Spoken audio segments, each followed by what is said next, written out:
Good evening again for those just joining in. My name is Ibuko. I'm the team lead for Inspiring Careers and Solutions, ICAS Nigeria or ICAS Travels. So I'm going to be in charge of this introduction to the Irish visa guidance for those going in September or probably in January. So I'm waiting. I'm going to give it like 2 more minutes and then we start. So kindly bear with us because I don't want to go back and I don't want so many people to miss out as well. So, thank you.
Hello, everyone.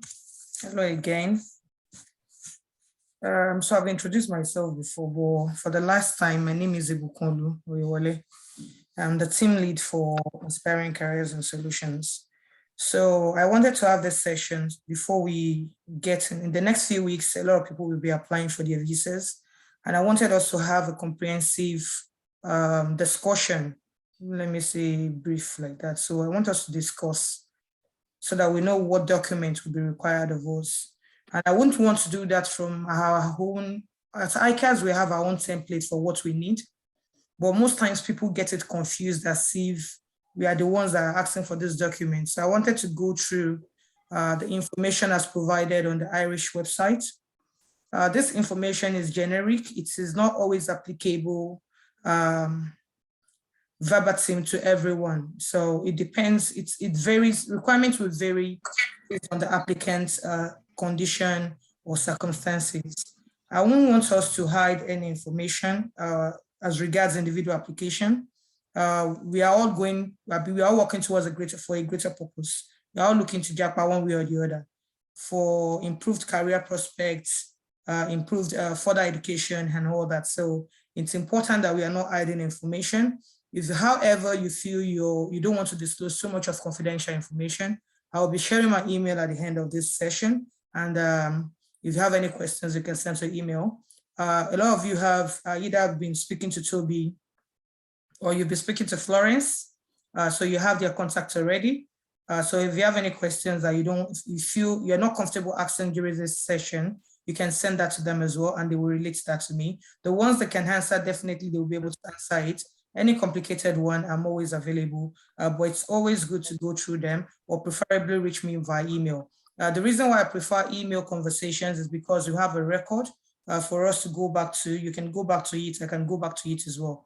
Because we deal with a number of students, it's very hard for me to remember by heart everybody's circumstances. So email helps a lot for me to have a deep understanding into what individual circumstances are, what their information is like, who is sponsoring them, what their own cases, what is involved in their own case, and what documents will be involved in the application.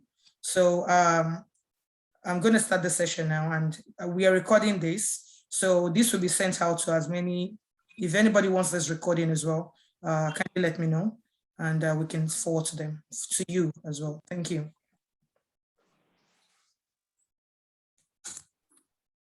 Okay, so first and foremost, the study permit, when you're applying for a study permit to Ireland, there's an application portal where you have to apply. Okay.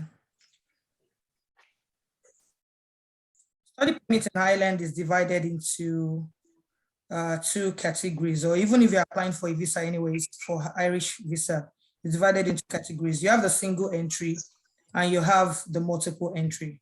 When it comes to a student, you're required to apply for the single entry visa. So the single entry visa is a short stay, long stay D, but the journey type is single.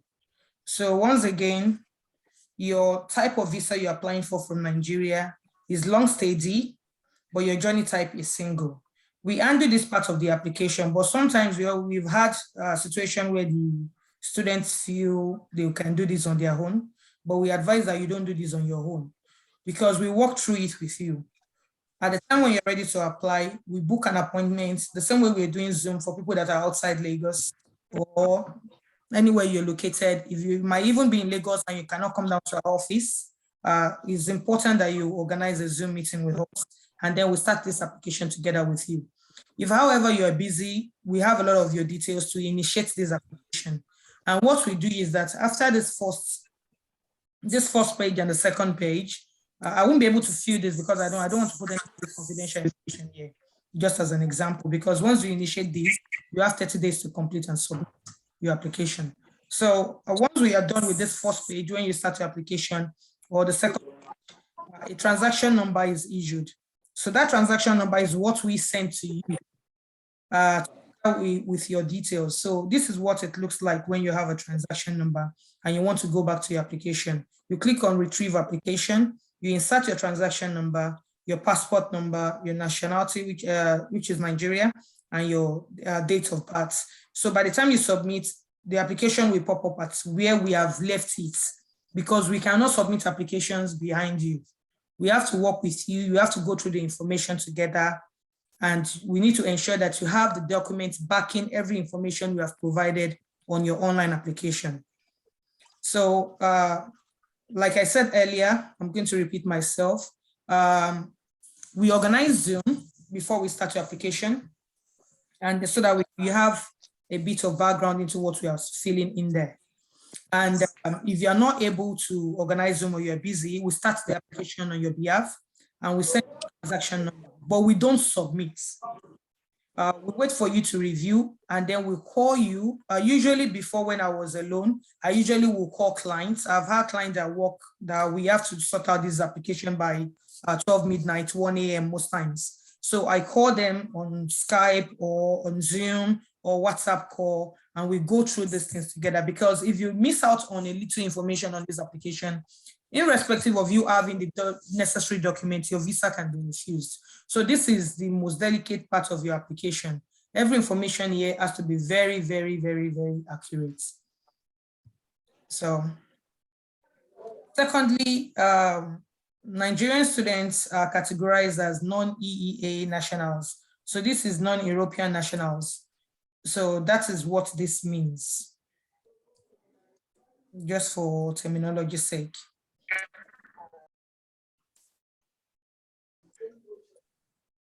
So here it states you can apply for your study permit 3 months before your travel date to Ireland. Everybody's travel date in this meeting, I'm guessing, will be for September. However, it's always good. I think we are starting on a very late note this year, because last year we had clients that submitted by first week of April, and in 4 weeks their visas were approved and it was out. So it took 4 weeks for them to submit at the VFS in Lagos, for it to get to Abuja, for it to be delivered to them was an estimated time of just 28 days. So the earlier you submit, the better for you, for your application, so that it doesn't fall into the peak period. Another thing to note is that we have received word from the embassy that the head of the visa office in Nigeria will be leaving by end of June or end of July. So when David came in 2019, because it's a new person coming in, they have to walk him through the cultural difference as it applies to us as Nigerians. Because the same way we apply as Nigerians is not the same way somebody we apply from Nepal. It's not the same way someone we apply from India. India, for example, has a loan scheme that they give their nationals. So you don't actually need to pay your full tuition in India. You can get a certificate of loan from your central bank in India, and you can submit. That does not apply to Nigeria. So most times when you have a new head of visa unit coming in, it needs to get familiar with how things are being run in the new country is going to.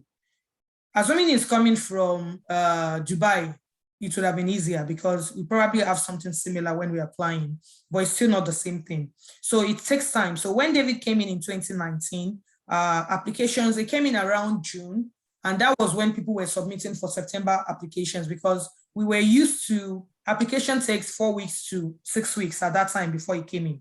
And then when it came in June, application took an average, I think at the least application I had that came in, or a visa decision I had that came in was within 8 weeks.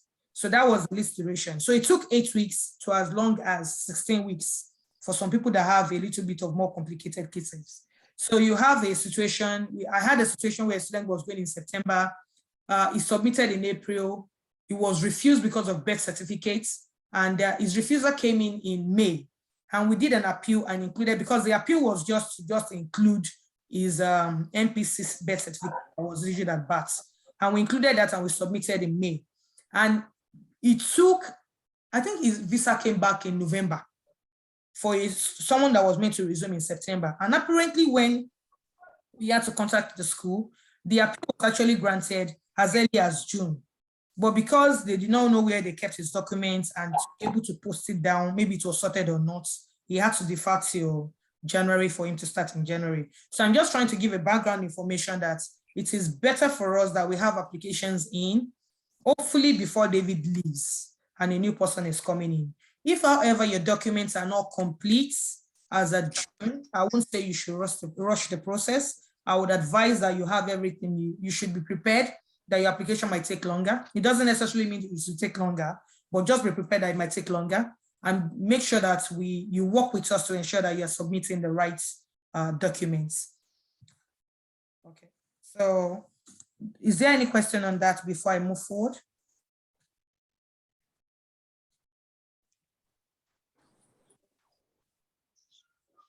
Okay, I'm gonna move forward then.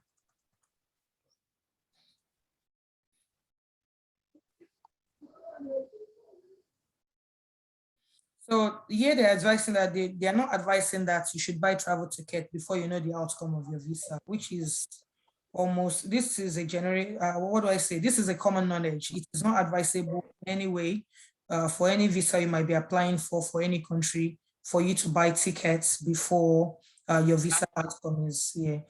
Bearing in mind, I'm sharing my screen. Oh, this person that sent me a message. Okay. What's the question, Cynthia? Hello, good evening, everyone. Hi. So I have a question as regards the birth certificate. I speak to Florence, so I'm sure she's going to be like, I'm sure we sorted this out, but I just wanted to ask. I have a birth certificate from the hospital I was giving birth to. Okay. And then I have the NPC one, but I got that in 2015. I mean, Okay. I didn't even know it was important. They were in my school and then we just all got it. So which one am I submitting? And does it matter You're that submitting both? Okay, so it doesn't matter that it was in 2015. Yeah, it's a bit longer. 2015 to the date is like 7 years. Yeah. So together, the one your parents got at the hospital, and then with that one would be what you'll be submitting here. All right, thank you. Okay, then you're welcome. Okay, Mr.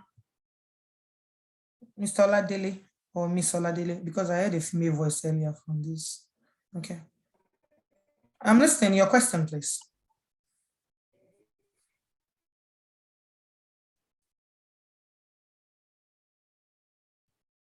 Mr. Oladele.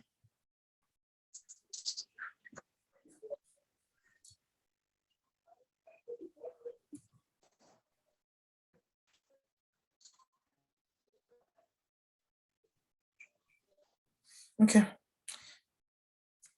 I've not gotten it. If he sends this question, I will come back to that. Okay. So like as I was saying, please don't buy travel tickets. Generally, you expect a decision within 8 weeks. Sometimes it might be faster. Sometimes it might be longer than this. So. Franklin is saying, what if I don't have an NPC one? What do you have, Franklin? You need to get an NPC one.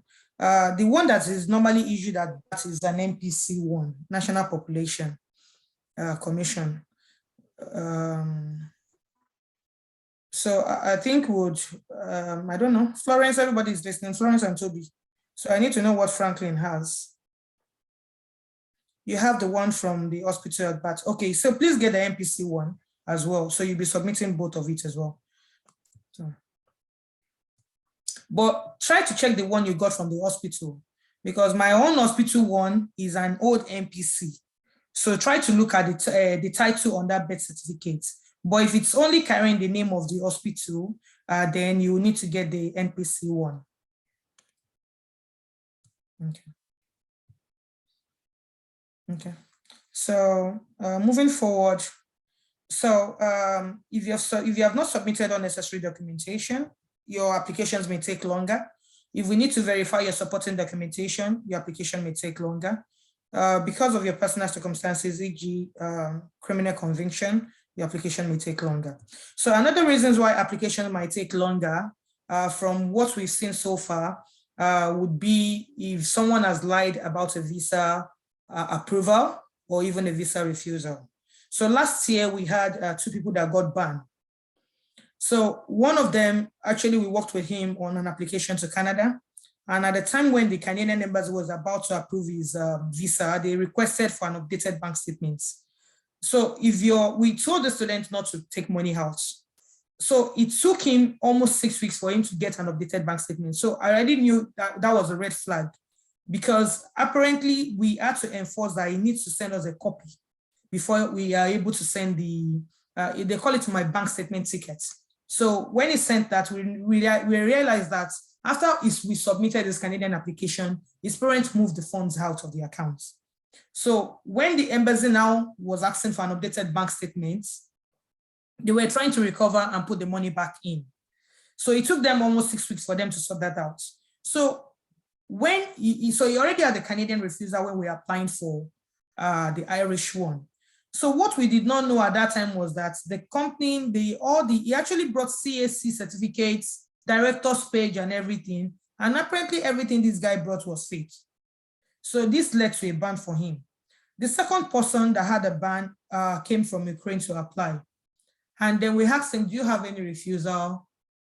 He had refusals. For example, he had a UK refusal in 2012, but he was able to remember every refusal he had for other country before 2012, and intentionally omitted the refusal he had in 2012 for the UK. I'm just using that as an example. And every other refusal he had after 2012, he remembered that one. So he didn't tell us about his UK refusal. And unfortunately, or fortunately, I don't know how to even put these words, the Republic of Ireland and the UK, they share the same database.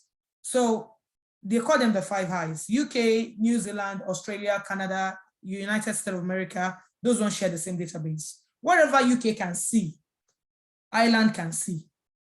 So definitely they are not mentioning Republic of Ireland when they are saying the 5 Highs.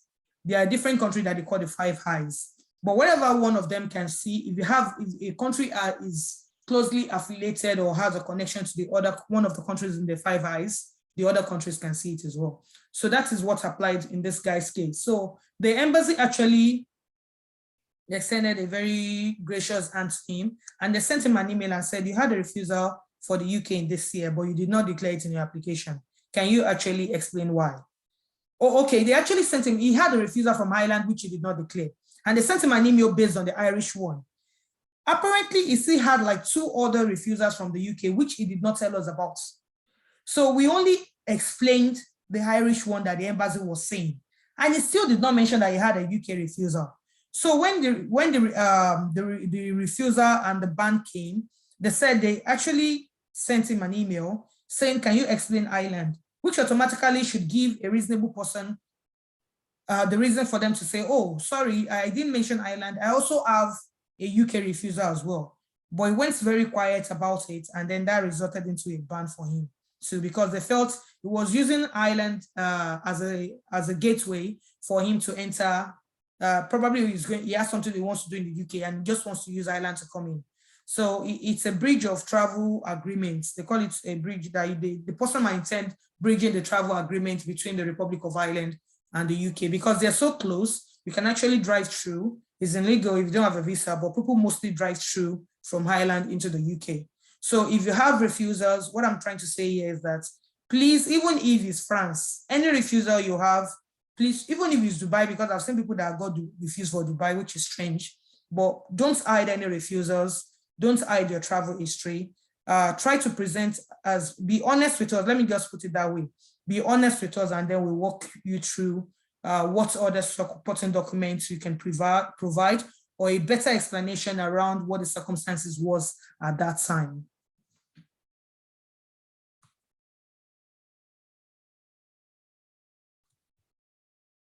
The implication of a UK refusal to an Ireland visa, it depends on what your situation is when you got refused by the UK. So I've not seen your refusal letter. I won't know how to answer this question comprehensively. However, I will say don't hide information, but in very exceptional cases that I think my staff have informed me this week, was someone that has a ban from the UK for 10 years, and the ban is still like fresh. The ban is less than 2 years, and the ban is tied to finances. In that case, it will be your chances of getting an approval for Republic of Ireland will be at 30% or 40%, depending on the kind of ties you have to the UK. So let's say, for example, now, this person that has a ban from the UK now, or probably a refusal from the UK now, as family living in the UK, now you want to go to Ireland, that visa will not be approved, because they will know that you are using Ireland to come, you're going to come into Ireland, and your destination actually is the UK. So like I said earlier, you have a tendency to breach the travel agreements between the UK and Republic of Ireland. If, however, you don't have very strong ties to the UK in the previous application, and depending on the gravity of your offense, as the reason why what the refusal was about, or the reason why you're refused, or the refusal for a ban, if that's the situation, then it will make things a little bit tricky. So even if you had a ban or a refusal from UK tied to finances, and you're able to show your finances is very strong for Ireland. So I'm talking that you've paid your full tuition, and probably generally for everyone, you need to have a proof for how you're making your money. More importantly, the money you're using for this Irish application, your tuition fee, your living expenses, there should be a proof, very, very strong proof and genuine proof for where the money has come from, or the finances has come from. So it's if you've had a refusal from UK based on finances, let's assume, I'm going to assume this is a tourist visa that you applied for and you were refused, it doesn't stop you from applying to Ireland. You just need to make sure that if somebody that doesn't have a refusal to UK, we probably have a smoother ride than you that you have a previous refusal from the UK. So that means you will need to do more. You need to present more documents, more supporting documents to support your application. Cynthia, you said you have a question. Yes, I have 2 questions. Question number 1, I was in Dubai last year. I went to Dubai. I got an agent to help me with the visa, and I just noticed that she put in sales representative as my occupation, and I am an IT manager. I am not a sales rep. So I don't know, does that matter? Because on my CV and everything, there's nothing, I don't even know where she got sales reps from, honestly. But your then visa that's was it. approved for Dubai? Yeah. Okay. On the visa, I've never seen a Dubai visa though. So on your visa, does this state your occupation on your visa? So no, Dubai just gives you an e-visa, and then what goes on your passport is a stamp. It just stamps you in and stamps you out. So there's no visa on the passport for Dubai. There's no visa on it. Oh, okay. So basically, you just need to state your travel dates. They will not ask for what job did you say you applied as when you were going to Dubai? No, they won't. All right. Then secondly, I also have spoken to Florence. My job doesn't give pay slip. Oh, you are the fashion person. Is me. Okay. So in your own case, I've told them that if your employer does not give pay slip, you are not the only one. There are bigger organizations. I've seen people that work with toy companies that they don't get pay slips because their money is not regular. Sometimes you see them collecting 200K in January. In March, they are paying them 2 million. So what happens in that situation will now be that your human resource departments would need to state on your own employment reference. So your own employment reference is not just that Cynthia is working with NNPC. Your own would be Cynthia is working with NNPC in this capacity. you join the organization in these dates, the rank you have risen in within the organization within that specific time, they need to state it. And then they need to do a breakdown of your salary income. So in January, maybe they paid you 100K. That would be like, okay, salary for January was 100,000. In February, we paid 13 months from 2021, I'll be 2021. And then your salary was this, together with the bonus that was paid. So it cannot just be like one dirty looking letterhead. It has to be properly presented. And the person signing it, use the same link to reconnect again. The person signing, what am I going to say? The person that is going to be your, is it your human resource person? The person giving you the letter should have their email address there. They should have their name and phone number there. And then it should be properly stamped. On a letterhead, properly stamped.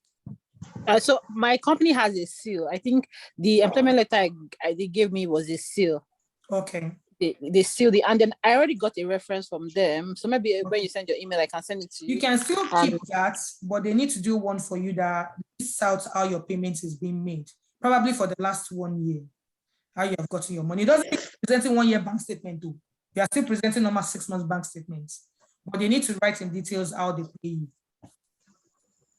Okay, because I don't have 1 year bank statement that's going to be showing that because I've been paying. No, you're not presenting. The embassy requires only 6 months bank statements.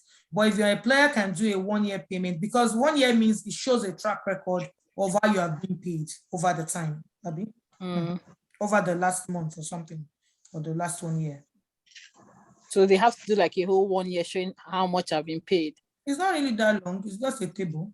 So no, it's fine. Yeah, that can be done. I'm just saying because if I'm asked to present proof, I wouldn't be able to do that. That's my concern. Need proof. You don't need 1 year bank statement. You need 6 months bank statements. Okay. But whatever they are putting there, you know, now this is April now. So I'm going to assume you are applying first week of June, for example. Yes. Your bank statement will start reading from July of last. Your employment reference, the breakdown on your salary will be from July of last year. Okay. You know, July of last year till December will give us an idea how they normally pay you. So it's very strange that, let's say July to December, you didn't have any bulk money that came in as part of the payment from the company. And now between January and now, you're now having a bonus of 500K, 2 million, up every day. But if you have had that as a record from last year that, oh, they paid me like this over the last 1 year, and this is how my own payment comes in. So they can do it like, maybe you have a commission on sales. Yeah. Do you understand what I'm trying to say? You have a bonus. Yeah. Maybe there's an annual bonus. Maybe there's a quarterly bonus. Maybe you have commission on sales that you sell. Your commission can come in bi-weekly. It might come in every month, but they need to state it specifically. It should be very, very clear. So maybe so I got salary just recently. Okay. Yeah, usually they paid me salary first and then commission anytime. Like I didn't care. Okay. But then since I started this application, I got them to pay me, first week. So they pay me everything together. Oh, okay. So they add my salary is always fluctuating. Okay. So now you can now say in the letter, in the body of the letter now, I don't know if you are very close to the person that will give you this letter. So yes. You can say that in January you requested because of your travel purpose that your commission be paid together with your salary. You understand? Something like that. Okay. Or you are the one that will do they have paid you 500K, for example, now in January, but your salary is 200, your commission is 300. So they will do January 2022, salary 200,000, commission 300,000. They deducted tax from it, they state it, and then they put the amount they've paid you. So and that amount they've paid you that came into your account should match with what came into your account. Yeah, so is the tax part that is I don't know if they pay. Okay, that's anyway. I'll speak. That now brings me to my final question. Sorry, everybody. So how much is my lump sum supposed to be, please? Because I was looking at the Irish Embassy. What's your monthly salary without commission? 280K. Well, my average salary is about 350. So your lump sum would start from 200,000. Yeah. Okay. All right. Thank you very much. You're welcome. Sorry, I have a question. Okay. Is that Felicia? No, this is Frank. Okay, Franklin and then Felicia. Yeah. Okay. So my question goes about the same salary thing and bank statement. So should if a bank statement doesn't mean that the money that we can't take out money from it has to just be once you collect your salary, you leave it there and just be paid in the account. No. Okay. Let me have a background information about yourself. What course are you going for? What school? I'm going for this thing, data business analytics. So I was talking to this person about I had an what's called. I had an admission last year with DBS. Oh, okay. Dublin Business School, and I received the admission. So I okay. Now I know you. Okay. So what's it called? For your bank statements, they don't expect that all the money you need should be there for 6 months. In fact, your money that you are providing for visa application, your proof of fund might actually land last week and you're applying for visa this week. But there should be a proof for everything that comes into your accounts. So your salary coming in does not mean you cannot spend your salary. So let's say, for example, now Mr. Franklin is earning 1 million every month now. If 1 million comes, you pay your rent, you pay your staff, you do the household stuff and everything. And before the month ends, your account is closing at maybe 150K or 50,000 or even 20,000 sometimes and all that. So at the time when you're applying for visa, if you have a big money that now came in, boom, 10 million naira came in. Where does that 10 million come from? Did you sell a property? Where's the document that shows that you sold that property? Do you understand? Yes. Did you sell the land? Did you sell a building? Were you paid one? Did you sell, is it stock? Cryptocurrency, I don't know how to defend that because nobody knows anybody that owns a crypto wallet. They will only put one ID and all that. So, but if you have like very good proof, you need to have very good proof for where the money you're using is coming from. Okay, so what's the balance that should be in the accounts if you're presenting a bank statement for them? Okay, so what's the assumption now? What are we working with? Are you going to DBS or you're going to, which school are you going to now? So I'm going to DBS. Okay, if you're going to DBS allows you to pay partial payment of 6,000. So okay. I'm going to assume that you've paid, let's assume you're paying that's just 6,000 out of your tuition. Average tuition in DBS is 12,500. So if you've paid 6,000 out of your tuition fee, you have another 6,500 left on your tuition fee. Are you single or married? Single. Okay. So your living expenses as a single person is 7,000 euros. So you had your 7,000 euros to your 6,500.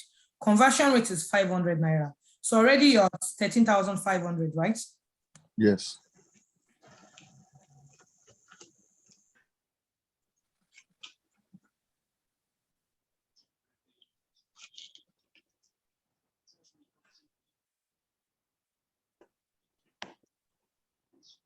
So you need at least 6.7 million to be in your accounts. Okay. This is the balance on your tuition fee together with your living expenses has to be in your accounts. However, it's different from UK that requires that this money has to be there for 30 days. No. If this money is coming in bulk into your accounts, there should be a proof for where these funds are coming from. And there should be genuine proof. There should be a paperwork backing it up. Okay, so let's say I put this money in bond. I paid my living expense bond and I pay my food tuition, everything. Okay, so that you want to do education bond. Yes. Oh, okay. It doesn't make a difference. I actually discourage people from doing education bond, mostly. Because the education bond in Highland is not yet as comprehensive as Canada, for example. Canada, if you do a bond, they don't release the whole money back to you. They release it monthly. In Highland, however, you can get the whole money back. So for me, it doesn't add to your application.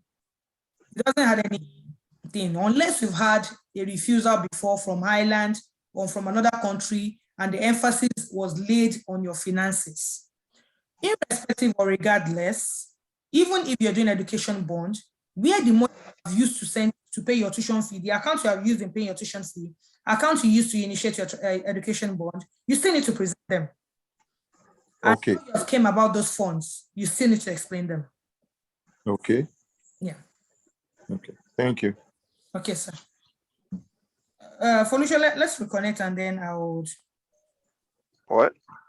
Let's. What do you say? We have less than a minute. Can we reconnect and then I will not take your question? Sure, that's fine. It was a short question though, but carry on. Okay, hold on for me.